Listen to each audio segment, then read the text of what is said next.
ओम श्री गणेशाय नमः। ओम नमः शिवाय। श्री शिव महापुराण द्विचत्वारिंशो अध्याय। पार्वती के पसीने से अंधक का जन्म। हिरण्याक्ष को शिव द्वारा उसकी प्राप्ति एवं विष्णु द्वारा हिरण्याक्ष का वध। नारद जी बोले, हे ब्रह्मन, में शंखचूर्ण के वध से युक्त श्री महादेव के चरित्र को सुनकर उसी प्रकार तृप्त नहीं हो रहा हूँ जिस प्रकार कोई अमृत पीकर तृप्त नहीं होता। इसलिए माया का आश्रय कर भक्तों को आनंद उत्पन्न करने वाली जिस लीला को भगवान शंकर ने किया उसे पुनः मुझसे कहिए। ब्रह्मा जी बोले, हे नारद, जलंधर का वध सुनने के पश्चात सतवती पुत्र व्यास ने ब्रह्मपुत्र सनत कुमार से भी यही बात पूछी थी। व्यास की प्रशंसा करते हुए सनत कुमार ने जिस मंगलदायक महेश चरित्र को कहा था उसे सुनो। सनत कुमार बोले, हे व्यास, तुम शंकर के मंगलदायक उस चरित्र को सुनो जिसमें अंधक ने भगवान शंकर के गाढ़पत्य पद को प्राप्त किया। हे मुनीश्वर, पहले तो उसने शंकर जी से घोर संग्राम किया, तत्पश्चात सात्विक भाव के उत्पन्न होने पर बारंबार उनकी प्रार्थना कर उन्हें प्रसन्न किया। शरणागतों की रक्षा करने वाले परम भक्त वत्सल तथा नाना प्रकार की लीला करने वाले उन शंकर का महात्म अद्भुत है। शंकर के इस प्रकार के महात्म को सुन सतवती पुत्र व्यास ने उन मुनीश्वर सनत कुमार को प्रणाम किया। फिर भक्ति विनम्र हो ब्रह्मपुत्र मुनीश्वर से महान अर्थपूर्ण वचन बोले। व्यास जी बोले, हे भगवान, हे मुनीश्वर, यह अंधक कौन था? इस पृथ्वी में उसने किसके वंश में जन्म लिया? वह किस कारण से इतना बलवान तथा महात्मा हुआ तथा वह किसका पुत्र था? हे भगवान ब्रह्मपुत्र, अब आप इन सारे रहस्यों का वर्णन कीजिए। वैसे तो अनंत ज्ञान संपन्न महेश पुत्र स्कंद के द्वारा मैं इन बातों को जानता हूँ। महातेजस्वी शंकर की कृपा से उसने गाढ़पत्य पद को किस प्रकार प्राप्त किया?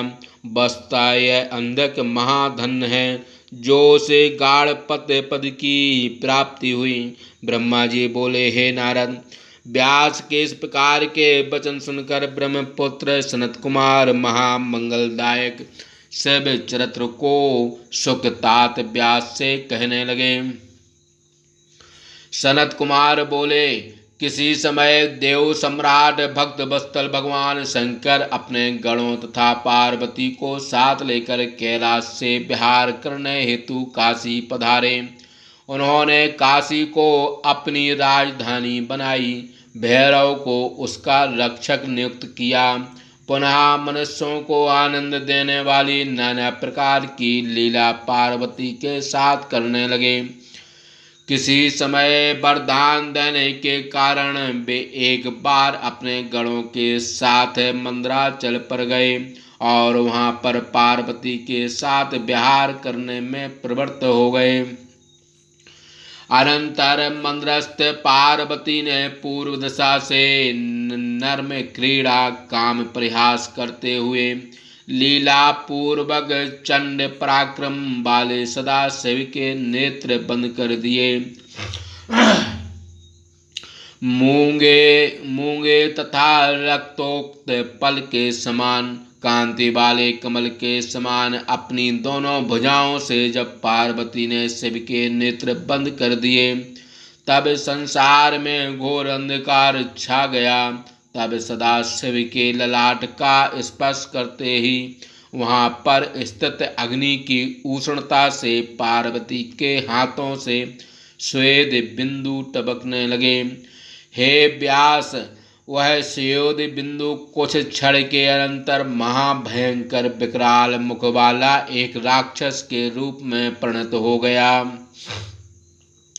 जो महाक्रोधी अंधा जटाधारी कृष्ण वर्ण महाक्रूप विकृत तथा बहुत रोम युक्त था।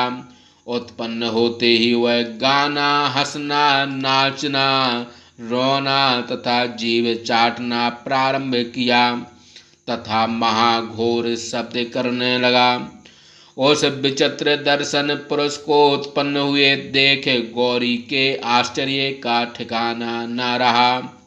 उन्हें इस प्रकार आश्चर्य युक्त देख शंकर जी हंसते हुए कहने लगे।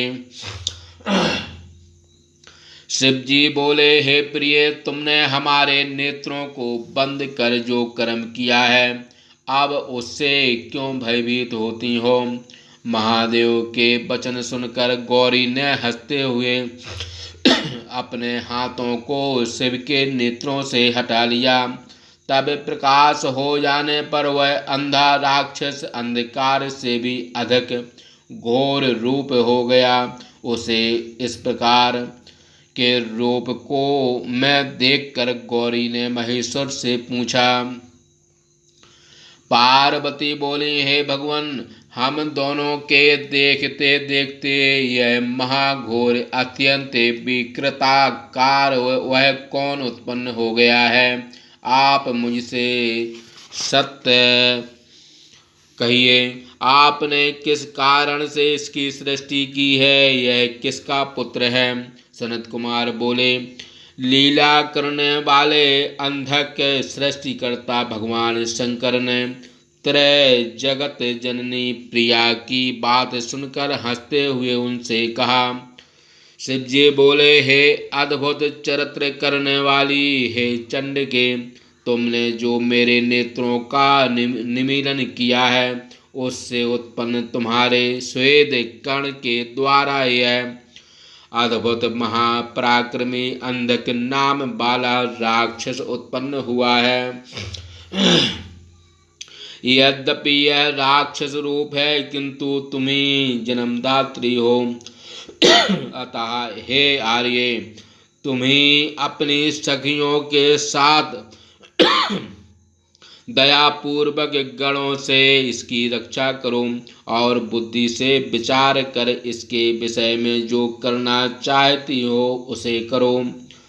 सनत कुमार बोले, महेश्वर के वचन सुनकर गौरी सखियों के साथ करुणाद्र चित्त हो अनेक उपायों से हर प्रकार उस बालक की रक्षा करने लगी।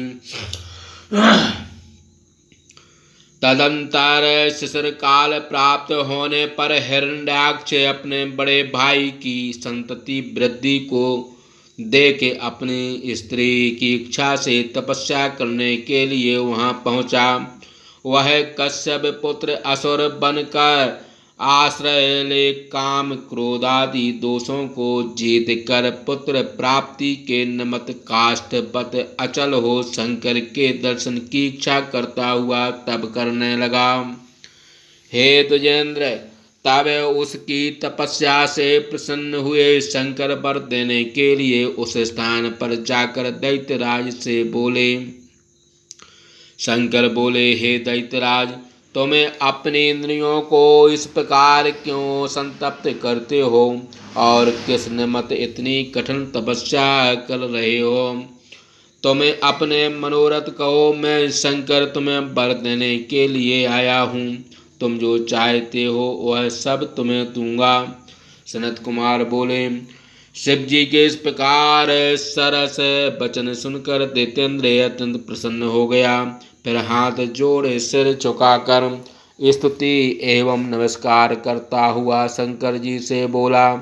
हिरण्याक्ष बोला, हे देवेश, हे चंद्रमौले, मुझे दैत्य वंश के योग एवं बलवान कोई पुत्र नहीं है, इसलिए मैं इस तपस्या में प्रवृत्त हुआ हूँ। अतः आप मुझे कोई महाबलवान पुत्र प्रदान कीजिए।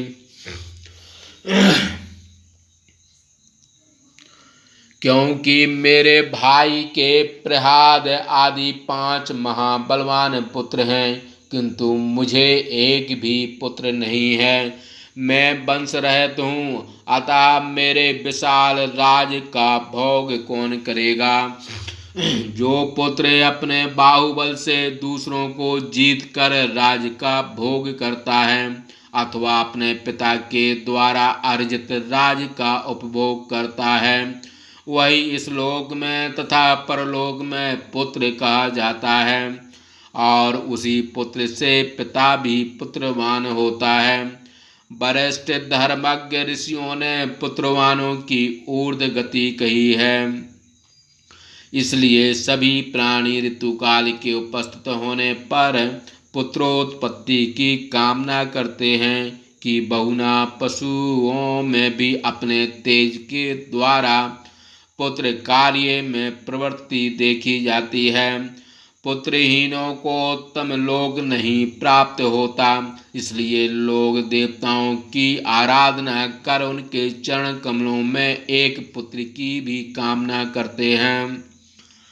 सनत कुमार बोले, कृपालु शंकर उस दैत्य के वचन सुन प्रसन्न हो उससे कहने लगे, हे दैत्याधप, यद्यपि तुम्हारे वीर्य से पुत्र उत्पन्न होना नहीं लिखा है, किंतु मैं तुम्हें पुत्र प्रदान करता हूँ।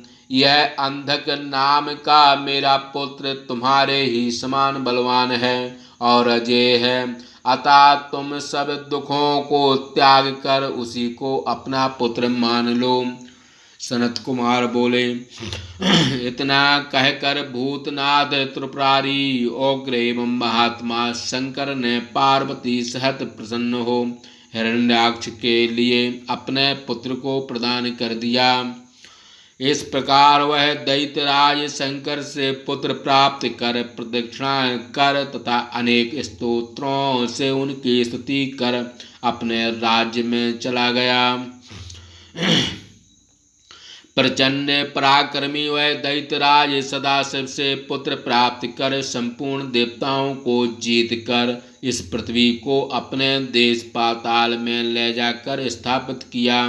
तदंतर देवताओं, मुनियों एवं सिद्धों ने सर्वात्मक यज्ञमय महाविकराल 12 रूप धारण करने वाले अनंत वीर्य भगवान विष्णु का आराधन किया।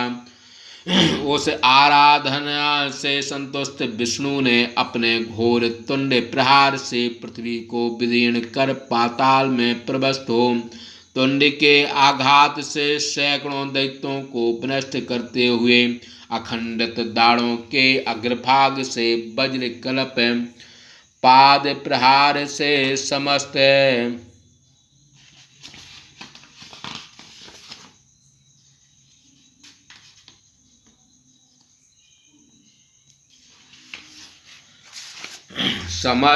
दैत्यों को नष्ट कर दिया।